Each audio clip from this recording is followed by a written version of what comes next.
Welcome to mega 9 TV burning topic నేను జనని.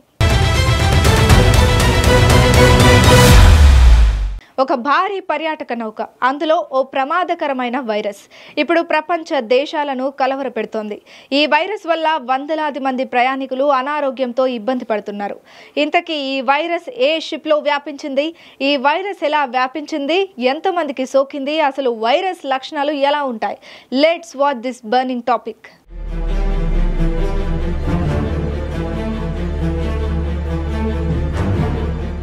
కునార్డ్ Lines కి చెందిన క్వీన్ మేరీ 2 అనే భారీ పర్యాటక నౌకలో నోరో అనే వైరస్ కలకలం రేగింది. ఈ నౌక మార్చి 8న ఇంగ్లాండ్ నుంచి బయలుదేరి న్యూయార్క్ సిటీ ద్వారా తూర్పు కరీబియన్ కి 29 రోజులు ప్రయాణం చేయాలి. మార్చి 18న ఈ వైరస్ గురించి మొదటి రిపోర్ట్ బయటకు వచ్చింది. ఈ నౌకలో 2538 మంది ప్రయాణికులు, 1232 మంది సిబ్బంది ఉన్నారు. ఈ వైరస్ వల్ల ప్రయాణికులు, సిబ్బంది తీవ్రమైన ఆరోగ్య సమస్యలతో బాధపడ్డారు. America centres for disease control and prevention ఈ విషయాన్ని బయటపెట్టింది.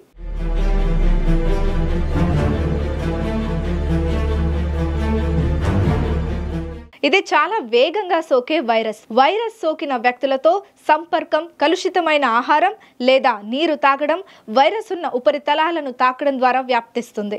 క్వీన్ మేరీ 2లో ఈ వైరస్ దగ్గు, తుమ్ముల ద్వారా వ్యాప్తి చెంది ఉండొచ్చు. నౌకలో ఎక్కువ మంది ఒకే చోట ఉండడం, కలిసి భోజనం చేయడం వల్ల వైరస్ వేగంగా వ్యాప్తించింది. ఈ వైరస్ ఉపరితలాలపై రోజుల తరబడి జీవించగలదు కాబట్టి ఎన్ని జాగ్రత్తలు తీసుకున్నా అరికట్టడం కష్టమైంది.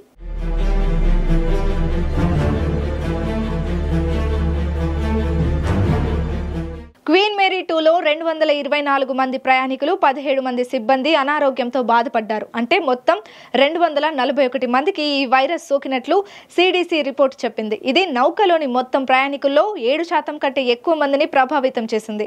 సోకిన వాళ్ళను వెంటనే ఐసోలేట్ చేసి వైద్య సహాయం అందించారు. ఈ సంఖ్య ఇంకా పెరిగే అవకాశం ఉందని అధికారులు హెచ్చరించారు. ఎందుకంటే వైరస్ వ్యాప్తి ఆగడం లేదు. అసలు నోరో వైరస్ అంటే ఏంటి?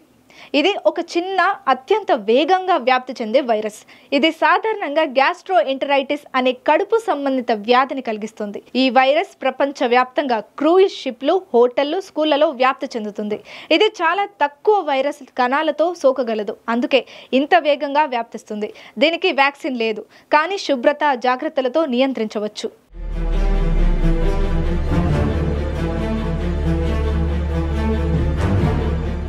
నోరో వైరస్ సోకితే వాంతులు, విరేచనాలు, కడుపు నొప్పి, జ్వరం వంటివి వస్తాయి. కొందరిలో తలనొప్పి, ఒళ్ళు నొప్పులు, అలసట కూడా కనిపిస్తాయి. ఈ లక్షణాలు సాధారణంగా 1 నుంచి 3 రోజులు ఉంటాయి. కానీ చిన్నపిల్లలు, వృద్ధుల్లో డీహైడ్రేషన్ ప్రమాదం ఎక్కువ. క్వీన్ మేరీ 2లో సోకిన వాళ్ళలో ఈ లక్షణాలు స్పష్టంగా కనిపించాయి. లిక్విడ్స్ తీసుకోవడం, విశ్రాంతి తీసుకోవడం ద్వారా దీన్ని అధిగమించవచ్చు.